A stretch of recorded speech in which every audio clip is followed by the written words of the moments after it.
You know what isn't any fun and doesn't get you stronger? Science. At least that's what the bros would tell you. You don't need science, just go in there and train hard. This is what the fitness community does. They go hardcore to one side, it has to be science-based, everything needs to come out of a study, and they fly over in reaction to that to the everything has to be intensity-based and just focus on intensity and nothing else matters. Don't count your volume, don't even build a program, just go in and lift heavy stuff. As with everything in life and in fitness, there is something true more towards the middle of that spectrum. So let's do a quick examination. Is ego lifting, quote unquote, really the most important thing when you're trying to build muscle, as some people on Instagram or on YouTube would have you believe? Or is taking a more scientific approach more appropriate and the fastest way to get you as jacked as possible? Before we can have a fruitful discussion, we have to define ego lifting in its current form, because there have been a bunch of different definitions of ego lifting in the past. When I was first coming up, ego lifting primarily was the gym fail videos. You've seen them. The people that are cat back deadlifting, the people that are half squatting with a ton of weight just to kind of show off. But I think the definition of ego lifting has changed for more modern audiences, especially in a hypertrophic bodybuilding context. The ego lifting of today seems to be more internal. It's not so much showing off for the people around you by throwing on a ton of weight onto a squat or trying to deadlift something that's 10 times your body weight. It is more so a way of approaching every exercise with the idea that you are going to really ramp up the intensity without an immense concern for your form. So you'll see influencers and bodybuilders out there who are saying, listen, don't focus on the science. If you get in the gym and if you really overload and push yourself and bring high intensity styles of training to your workouts, you are going to get the best bang for your buck. If that's going to be the definition of ego lifting, I think I fall squarely in the category of yes, you need to be ego lifting. You need to continue to present stimulus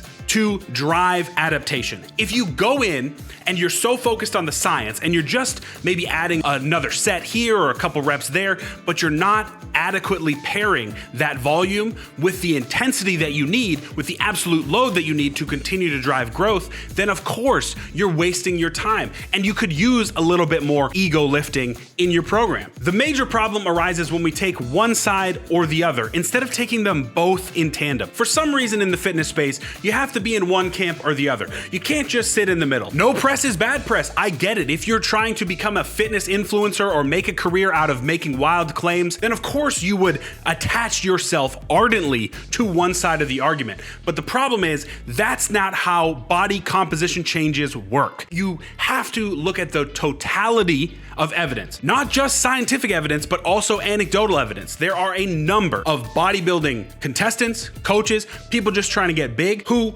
really didn't have the knowledge from the scientific community and still look incredible, have made massive changes to their body, and would be considered some of the best in the industry. So clearly, you do not need an intensive science-based background to make progress. I don't think that we'll ever get consensus in the fitness industry, and we probably shouldn't have consensus.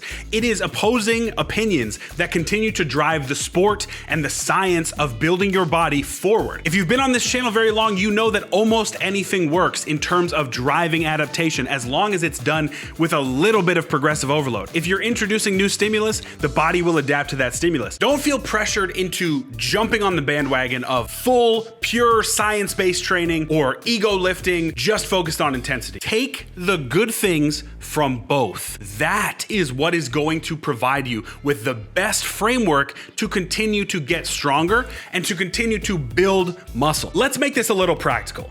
We need to do a little bit of soul searching here to find the best way for you as an individual to approach this problem of whether you should be science-based or ego lifting based, or find yourself somewhere in the middle. I know this is turning into a therapy session, but just go with me here. Think about how you are motivated. Are you someone that needs a lot of information before partaking in a new task or a new activity? Or are you someone that gets drive and motivation from the unknown, from the new? If you find yourself in the camp of needing a lot of of information. You may be better suited to be more science-based, meaning you do a little bit of research on what volume is, what intensity is, how to set up a program, how you need to rest. If you're not, then you may get more benefits from just learning on the job, from just getting in the gym, trying some stuff out and seeing what works. Both of these things can work. Both of these things are very beneficial to you, but you need to do a little bit of introspection and find out which camp you may fit in better. I've seen the full spectrum of training. I've seen people walking in, sitting on the leg press for one set and walking out thinking that they've got a good workout.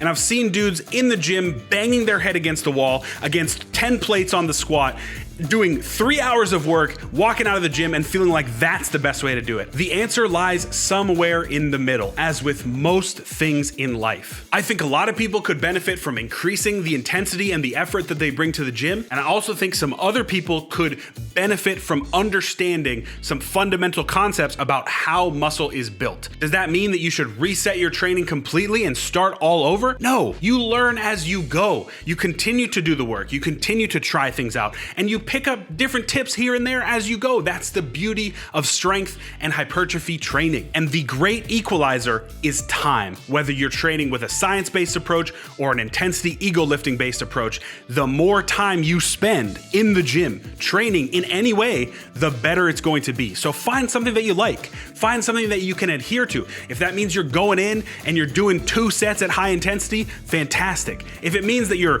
planning out a rigorous volume-based training with a bunch of different optimal exercises, also good. Both of these things can work. Just a friendly reminder that this is a physical sport. Sometimes you've got to get out of your head.